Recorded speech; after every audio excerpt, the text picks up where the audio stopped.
तर मित्रांनो इथे बरेच पर्यटक आलेले होते आणि बरीच गर्दी होती. तर समोर वॉटर स्पोर्ट्स ॲक्टिव्हिटी पण इथे भरपूर चालते. बाजूला अशा नाश्त्याच्या खूप टपऱ्या पण आहेत. तर आम्ही तिथे भुर्जीपाव खाल्ली. खूप अप्रतिम भुर्जीपाव होते. टेस्ट खूप छान होते. कुठल्याही टपरीमध्ये तुम्ही खाऊ शकता.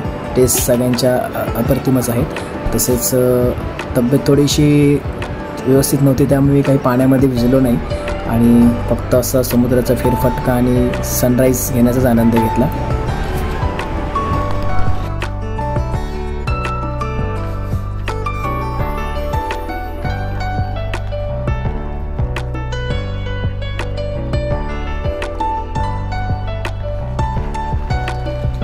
तर मित्रांनो बीचवर बराचसा वेळ घालवल्यानंतर नाश्तासुद्धा बीचवरच आम्ही केला आणि आता रूममध्येच आम्ही आमचे जात आहोत फ्रेश व्हायला.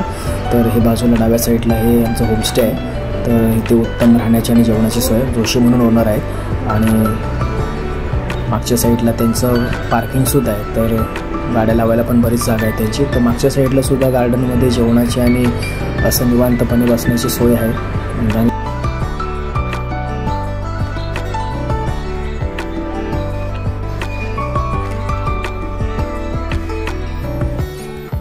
तर मित्रांनो ह्या होमस्टेचं 1300 रुपये रेंट होतं एका दिवसाचं. तर रूम तसे म्हणायला गेलं तर ॲव्हरेज आहेत आणि जरा जवळ होतं त्यातल्या त्यात. तर आम्ही उशीर पण झाला होता तर आम्ही इथेच थांबलो आणि त्याचं काही बॅकसाईड नारळी पोपळीची झाड आहेत आणि अशी गाडी लावायला इथे जागा आहे. तर असा काही इथला व्ह्यू आहे.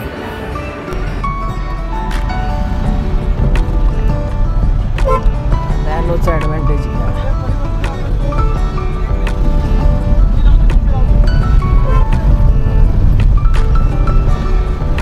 मित्रांनो अशा नॅरो रोडवरती खरंच छोट्या गाडीचं इतका बेनिफिट असतो ना. आणि बराच वेळ गेला होता पण छोटी गाडी असल्यामुळे पटकन मला म्हटले की तुम्ही जाऊ शकता. तर हा एक मोठा ॲडव्हान्टेज होता नॅनोचा. तर खूप वेळ गेला आमचा. समोरसुद्धा थोडी त्याला बघितली थोडीशी मागे गे बस फ्रंट साईड गेली की माझी गाडी पूर्ण निघते. तर आमचा इथे जवळपास अर्धा तास गेला. काल पण आमचे 40 मिनटं गेले होते. तर प्रचंड गर्दी बघू शकता.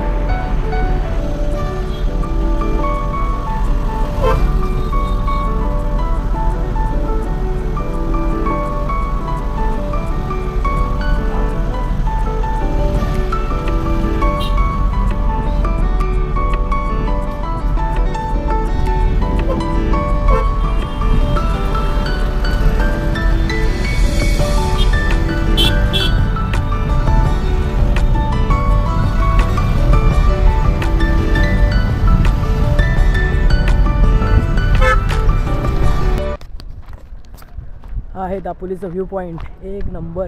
इथून जो नजारा दिसतो ना अप्रतिम एकदम.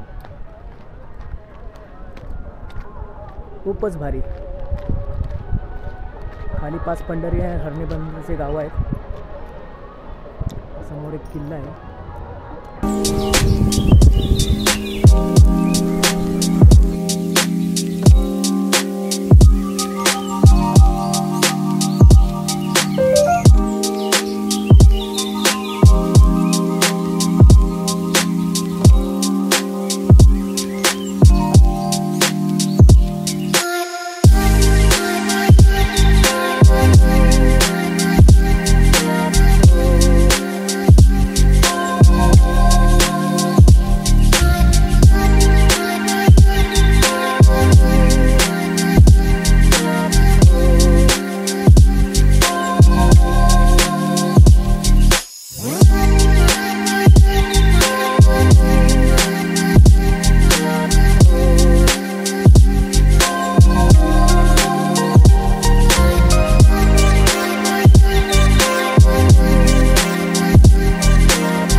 तर मित्रांनो, दापोलीला अनेक पर्यटन स्थळे आहेत, जसे की दाभोळ बंदर, हरणाई बंदर, कड्यावरचं गणपती, श्री केशवराज मंदिर, मुरुड बीच, पन्हाळजी काची, तसेच पालघरमध्ये आपल्या साने गुरुजींचं गाव आहे, पुनवरे गरम पाण्याचं कुंड आहे तिथे, श्री वाघेश्वर मंदिर, श्री विमलेश्वर मंदिर, श्री चंडिका देवी मंदिर दाभोळ. तर दापोलीपासून साधारण 30 किलोमीटर अंतरावर श्री चंडिका देवीचे जागृत देवस्थान आहे. तसेच अनेक दुर्ग जसे की सुवर्णदुर्ग किल्ला, कर्णदुर्ग, फतेदुर्ग आणि पर्णलोकदुर्ग असे ही तटबंदी असणारे, समुद्रामध्ये असणारे असे काही किल्ले सुद्धा दापोलीमध्ये आहेत. अंजारले बायपास रोड आहे, इथून कड्यावरच्या गणपतीला पण जायला रोड आहे.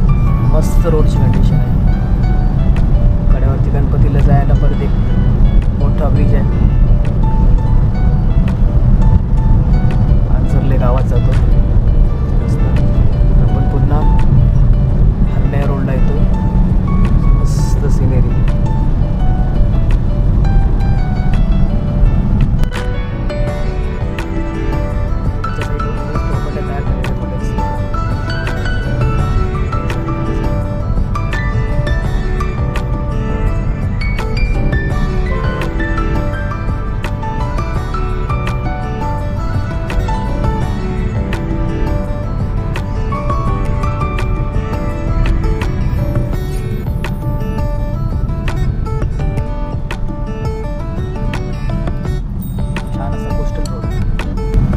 तर मित्रांनो, हिरव्यागार डोंगरांवर ठिपक्यासारखी दिसणारी घरे, मोकळी हवा आणि शहरातून फेरफटका करताना दिसणारे विविध रंगी पुष्प सौंदर्य हे दापोलीचे खास वैशिष्ट्य आहे. शहराच्या गजबटापासून दूर निसर्गाचे वरदान लाभलेले या शहराचे सौंदर्य पर्यटकांसाठी आकर्षण आहे. थंडगार हवेमुळे हे शहर मिनी महाबळेश्वर म्हणून ओळखले जाते.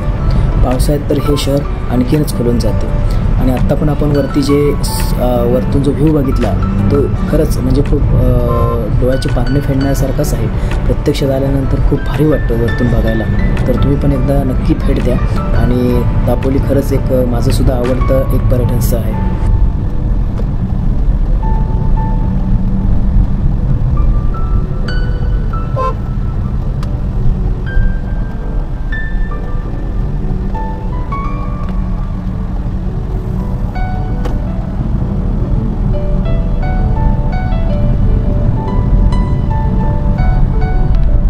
तर मित्रांनो, आम्ही इथे जेवणासाठी थांबलो. 1-2 ठिकाणी आम्ही थांबलो होतो आणि चौकशी केली तर जेवणाला फार उशीर होणार होता. आणि इथे आम्ही विचारलं तर ते म्हटले 15-20 मिनटामध्ये आम्ही तयार करून देतो. तर इथे गाडीसुद्धा आम्ही पार्क केली आणि असं काही इथला व्ह्यू आहे. तर रोडलगतच हॉटेल आहे. तर आम्ही जेवणाची ऑर्डर पण दिली होती आणि असं काही त्यांची जेवणाची व्यवस्था बाहेर अंगणामध्येच आहे आणि या साईडला रूम्स आहेत. ते इथे सुद्धा एसीचे चार्ज 1000 रुपये सांगितले त्यांनी. सीझनला थोडेसे वाढतात आणि इथून बीचसुद्धा लवकर जवळच ॲक्सेस आहे. तर गर्दीपेक्षा इथे थांबलं तर खूप बेटर चान्स आहे. तर मित्रांनो, आम्ही इथे एक सुरमई थाली आणि एक पापलेट थाली आणि एक बांगडा फ्राय मागवला होता आणि छोट्या कोळंबी फ्राय मागवली होती. ती खूप अप्रतिम होती आणि जेवण खरंच खूप छान होतं. तांदळाची भाकरी आणि फिश फ्राय पण खूप छान होते. तर जेवणाची टेस्ट खूप आवडली. तर आम्ही जेवणाचा चांगला मनमुराद आनंद या ठिकाणी आम्ही घेतला.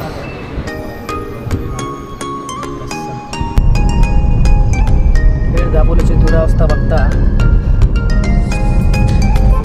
मालगाव पोहोचण्यासाठी निवडलाय रस्ता घेरा पालघर मार्गे. छान रस्ता. तर मित्रांनो, आम्ही दापोलीमध्ये 1:30 वाजता पेट्रोल भरलं आणि पुढच्या प्रवासाला लागलो. तर घेरा पालघर मार्गे लाटवणकडून आम्ही महाडमध्ये येता लागतो. मुंबई गोवा हायवेला लागू.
रस्ता खूप छान आहे, मात्र लवकर कवर होत नाही कारण वेडीवाकडे वळण आणि चढउतार जास्त आहे.